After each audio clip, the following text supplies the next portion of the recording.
അതാത് പറഞ്ഞത് ഒന്ന് നമ്മളെ കയ്യിൽ നിന്ന് കുട്ടികൾ പോകുമ്പോൾ അതാതൊരു പൈസ ആണെന്ന് ഞാൻ എന്തിനോട് അതാതൊരു പൈസ അപ്പൊ എന്റെ പെട്ടെന്ന് നിങ്ങൾ വെറുതെ വളരെ വെച്ചുകൊണ്ടുണ്ടാക്കണ്ട അത് അവിടെ ചീരിക്ക് കൊടുക്കാനാണ്. അപ്പൊ അതിന്റെ പ്രവർത്തനമാണ് കളിക്കുന്നുണ്ടാവേണ്ടത്. മനസ്സിലായി? അത് എപ്പോഴേക്കും അതാത് എനിക്ക് കൊടുത്തുകൊണ്ട് മാത്രം ഒന്നും ആവൂല. ഇപ്പൊ കുട്ടികൾക്ക് ഞായറാഴ്ച അതാതുണ്ടോ നല്ലതാണ് അതാത് പറഞ്ഞത് ഒന്ന് നമ്മളെ കയ്യിൽ നിന്ന് കുട്ടികൾ പോകുമ്പോൾ അതാതൊരു പൈസ ആണെന്ന് ഞാൻ എന്തിനോട് അതാതൊരു പൈസ അപ്പൊ എന്റെ പെട്ടെന്ന് നിങ്ങൾ വെറുതെ വളരെ വെച്ചുകൊണ്ടുണ്ടാക്കണ്ട അത് അവിടെ ചീരിക്ക് കൊടുക്കാനാണ്. അപ്പൊ അതിന്റെ കൊടുത്താൽ പറഞ്ഞു. അപ്പൊ എന്നോട് വന്ന് ഞാൻ കുട്ടികളെ ചോദിച്ചത്. അപ്പൊ ഞാൻ പറഞ്ഞാണ് എന്തിനോട് ഈ അല്ലാതിന് പൈസ ചോദിച്ചു. അപ്പൊ അല്ലാതൊക്കെ ചെല്ലിപ്പിക്കണം, അങ്ങനത്തെ ദിക്റുകളൊക്കെ ചെല്ലിപ്പിക്കണം, അതൊന്നും വേണ്ടെന്നല്ല പറഞ്ഞത്. ഇതിങ്ങനെ ചെല്ലിയൊരു പാട്ട് പാടി പോയാൽ പോലെ അത് ആദ്യം എന്താണ് ഈ ഹദ്ദാദ്? മഹാനായ അബ്ദുല്ലാഹിബ്നുൽ ഹദ്ദാദ് തങ്ങൾ അവരാരായിരുന്നു? അവർ വലിയ കുത്തുബീങ്ങളിൽപ്പെട്ട വലിയ മഹാനായിരുന്നു എന്നാണ് മൂപ്പരെ പറ്റി ചരിത്രത്തിൽ പറഞ്ഞിട്ടുണ്ട്. മൂപ്പരെ മുരീദന്മാരിൽപ്പെട്ട ഒരാള് മരിച്ചപ്പോഴല്ല കാണാനില്ലാതായി ഒരുപാട് കാലം. മൂപ്പരെ ബന്ധുക്കളൊന്ന് അബ്ദുല്ലാഹിബ്നുൽ ഹദ്ദാദ് തങ്ങളോട് പറഞ്ഞു, ഇങ്ങനെ ഈ ഒരാളെ ഇയാൾ പോയിട്ട് കുറെ കാലം യാതൊരു വിവരമില്ല, ഇയാൾ മരിച്ചുകൊണ്ടാണ് ഞങ്ങളൊക്കെ വിചാരിക്കുന്നത്. ആ മൂപ്പര് പറഞ്ഞു നിൽക്കണം മരിച്ചിട്ടില്ല, ഞാൻ നോക്കട്ടെ.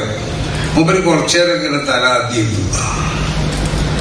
എത്തി ഇരുന്നിട്ട് അന്നിങ്ങനത്തെ പുതിയ ടെക്നോളജി ഒന്നും ഇല്ലല്ലോ, ആളെ കണ്ടുപിടിച്ച ആളെ.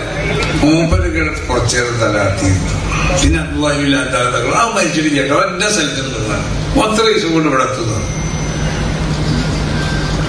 അപ്പൊ അതാണ് അബ്ദുല്ലാഹിബ്നുൽ ഹദ്ദാദ് തങ്ങൾ. അതായത് വലിയ മഹാനായിരുന്നു, ഔലിയാക്കന്മാരുടെ കൂട്ടത്തിൽപ്പെട്ട വലിയ മഹാനായിരുന്നു അവർ. അതുകൊണ്ടാണ് അങ്ങനെ മൂപ്പർക്ക് പറയാൻ കഴിയുന്നത്. അങ്ങനത്തെ അബ്ദുല്ലാഹിബ്നുൽ ഹദ്ദാദ് തങ്ങള് ഈ ഹദ്ദാദ് എന്ന് പറഞ്ഞ ദിക്റ്, ഇതിലുള്ള ഓരോ ദിക്റുകൾ നമ്മൾ പരിശോധിച്ച് നോക്കിയാലും ഇമാം ബുഖാരി മുസ്ലിമൊക്കെ റിവായത്ത് ചെയ്ത ഒന്നും ഒരു ദഈഫായ ഒരു ഹദീസ്.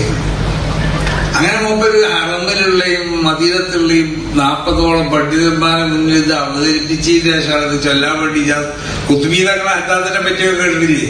അതിന് നമ്മളെ ഈ ഹദ്ദാദ് പോലല്ല, ഇതിന് ഫാത്തിഹയുടെ സ്വഭാവങ്ങളിലൊക്കെ ചില വ്യത്യാസങ്ങളൊക്കെ ഉണ്ട്. അതെന്താവട്ടെ, അത് മൂപ്പരോട് ഇജാസത്ത് വാങ്ങിയവർക്ക് അറിയാം.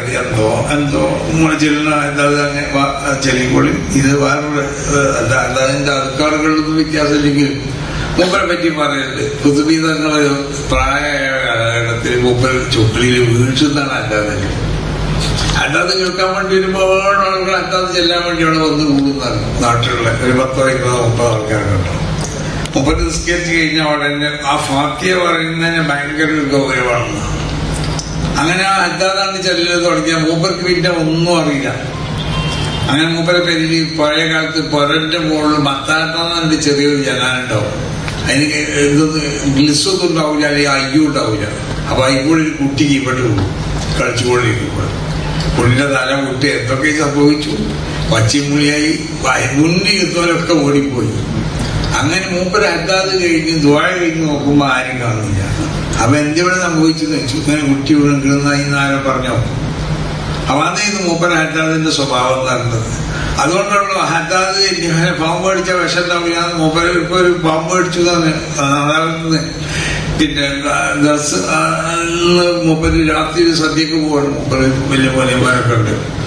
അപ്പൊ മൂപ്പര് പറഞ്ഞു ഇന്ന വിഷവൈദ്യന്റെ അടുത്ത് വന്ന് കൊണ്ടോണ്ട. ഞാൻ ഹദ്ദാദിലുള്ള ദിക്റുകളുണ്ടല്ലോ, അപ്പൊ ആ ദിക്റുകളിൽ ശരിക്കും എത്തിയത് അതുകൊണ്ട് പാമ്പ് അടിച്ചാൽ വിഷം ഉണ്ടാവില്ല എന്നാണ്. അപ്പൊ അത് അതിനപ്പുറം മൂപ്പർക്ക് സുന്നത്ത് ഇജാസത്ത് മൂപ്പര് അതുണ്ട് എങ്കിലും അപ്പൊ അത് മൂപ്പര് പറഞ്ഞ വാക്കാതാണ്. അപ്പൊ അത്ര വലിയ ദിക്റാണ് ഹദ്ദാദ്. അപ്പൊ ആ ഹദ്ദാദിന്റെ മഹത്വം കുട്ടികൾക്ക് പറഞ്ഞ് മനസ്സിലാക്കി കൊടുക്കുക, അതുകൊണ്ടുണ്ടാവുന്ന നേട്ടങ്ങൾ പറഞ്ഞ് മനസ്സിലാക്കി കൊടുക്കുക. അങ്ങനെ ആത്മീയ സ്വഭാവം കുട്ടികളിൽ ഉണ്ടാക്കി തീർക്കാൻ വേണ്ടി നമ്മൾ ശ്രമിക്കണം. ഇന്നത്തെ ഈ കാലഘട്ടം തന്നെയാണ് കുട്ടികളങ്ങനെയുള്ള ആർക്കും പേടില്ല, എങ്ങനെയും വളർന്നതായ ഒരു രൂപപ്പെടുന്നത്. ഉമ്മ പറഞ്ഞൊന്നും കേൾക്കൂല, വാപ്പ പറഞ്ഞു കേൾക്കൂല, ഉസ്താദ് പറഞ്ഞൊന്നും കേൾക്കൂല, അഷമാരൊന്നും കേൾക്കൂല. ഈ കുട്ടികളൊക്കെ വളർച്ച നേരാക്കി കൊണ്ടുവരാന്ന് പറഞ്ഞ് വലിയ പണി. അപ്പൊ സദർബാരെ സംബന്ധിച്ചിടത്തോളം ഒരു വേണ്ടുപോലെ ഉത്തരവാദിത്വം മദ്രസത്തിലുണ്ട്. അതിന്റെ പുറത്ത് നാട്ടിലും നിങ്ങൾക്കുള്ളതായ പ്രവർത്തനം ഉണ്ടാവണം. നാട്ടിൽ നന്നാക്കി നിങ്ങളൊരു ബാധ്യതയുണ്ട്.